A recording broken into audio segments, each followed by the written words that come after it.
Machine vision solutions. Application examples.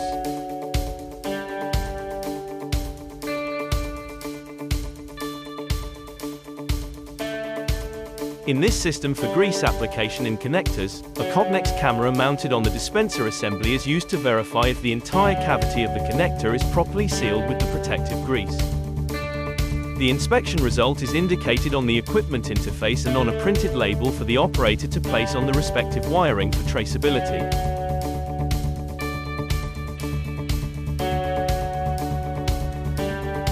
In this connector assembly system, a COGNEX camera, as well as other sensors are used to detect part presence, inspect the overall quality of the components, to validate if the components correspond to the selected connector configuration and whether the parts that compose it are well fitted, thus validating the final result.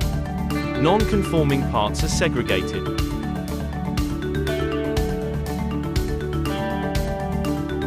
Micronormer, developing precision for the future.